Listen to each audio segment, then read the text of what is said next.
taking a stand against the Soviets to steroids stripping athletes of their medals. These are the most disrespectful moments in track and field athletics. Starting off strong, we have the story of Władysław Kozakiewicz. In a moment of pure defiance and courage, Kozakiewicz, the legendary pole vaulter from Poland, stood up against Soviet oppression during the 1980 Olympic Games in Moscow. After flawlessly executing one of his jumps, Kozakiewicz sent a bold and daring message to the Soviets by giving them the infamous Bras d'honneur, or arm of honor gesture. The weight of this action was felt instantly and forced the wrath of the Soviet officials, who were incensed by his brazen display of dissent. Officials went to great lengths in their attempt to strip him of the gold medal he had worked so hard to earn. However, despite their efforts, they were unsuccessful. Regardless of the outcome, his gesture had already made a massive impact that would stay with those watching for years to come. Unfortunately, the controversy surrounding the Olympics that year was not limited to this one incident. The games were marked by claims that Soviet officials were unfairly trying to deduct points from opponents. This cast a shadow over the entire competition and left many feeling lost in the process. Despite these setbacks, the athletes who participated in the games were still able to showcase their incredible talents and inspire people around the world, leaving the International Association of Athletics Federation's officials no choice but to scrutinize official score sheets while the games were still in progress. Amidst this tense and turbulent atmosphere, Kozakiewicz's gesture served as a beacon of hope and inspiration for all those who were fighting against the Soviet regime. This act of rebellion will forever be remembered as a monumentous occasion. Jest coś nieprawdopodobnego. W takiej formie nie widzieliśmy chyba Kozakiewicza. That epitomizes the strength and resilience of the human spirit. He stood up against injustice and oppression, and his defiant message will continue to resonate with generations to come, and shows the absolute disrespect the institutions of sport had for Kozakiewicz at the time. If you thought this was controversial, wait until you hear the story of Brazil's Vanderlei de Lima. At the 2004 Olympic Marathon in Athens, Lima was totally crushing it with just 10 kilometers or 6.21 miles left to go.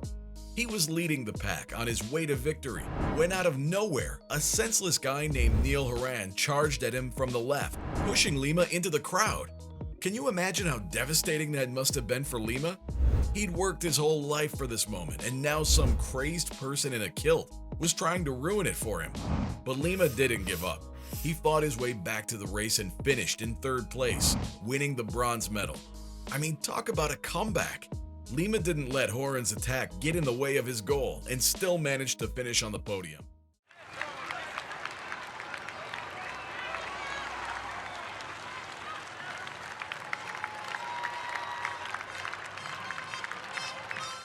It goes to show that nothing can stop someone who's determined to succeed.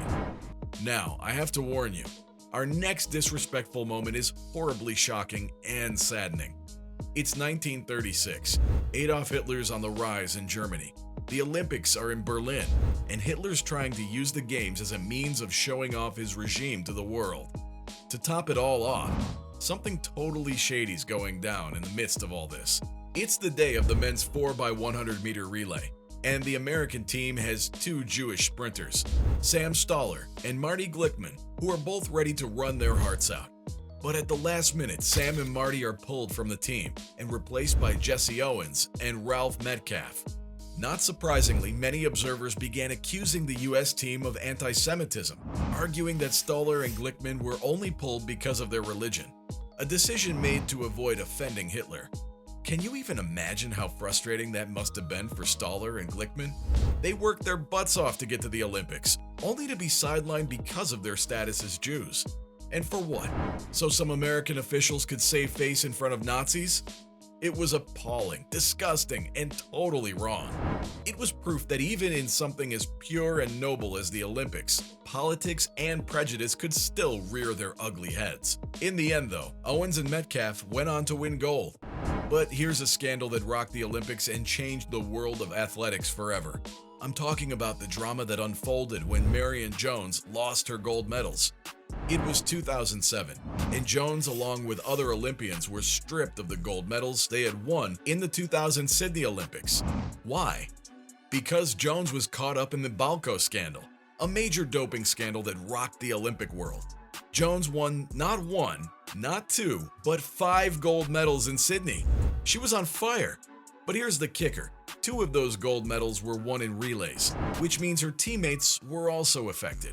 And get this, Jones was single-handedly responsible for all members of both relay teams having to forfeit their medals. Can you imagine how devastated they must have been? But wait, there's more. The rules in 2000 stated that full teams should not have to forfeit their medals because of the doping of one athlete. So everyone but Jones got their medals back. That must have been a bitter pill to swallow for Jones. And if you thought that was the end of it, think again. Jones was also banned from the Beijing Games in 2008 and later spent 6 months in prison for lying to federal investigators. Talk about a fall from grace. It goes to show you that cheating doesn't pay, and the truth will always come out in the end. Now last, but by no means least, let me tell you about one of the most shocking moments in Olympic track and field history. We're talking about the 1988 Seoul Games and the 100-meter sprint finals. Everyone's got their eyes on Ben Johnson from Canada, who had just won the bronze medal in 1984 and was now looking to take home the gold. And guess what? He does it. Johnson finishes with a world record time of 9.79 seconds, beating out all of his competitors and solidifying his place as the fastest man in the world. The crowd goes wild, the Canadian team celebrating, and Johnson feels like a true champion. But then, just 3 days later, everything falls apart. News breaks that Johnson had tested positive for steroids, and he's disqualified from the Olympics. They strip him of his gold medal and give it to Carl Lewis from the USA, who had finished second in the race. Can you even imagine how devastating that must have been for Johnson? To go from feeling on top of the world to being a complete outcast in just a matter of days? And it only gets worse. Johnson later admitted that he had taken steroids during his world record run in 1987 as well, causing the IAAF to strip him of that record too.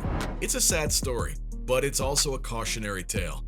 Johnson's downfall is a reminder that cheating never pays off in the end. Sure, he might have won a gold medal and set a world record, but it's all for nothing in the end. So let this be a lesson to all athletes out there. Play fair, work hard, and let your talent speak for itself. And there you have it.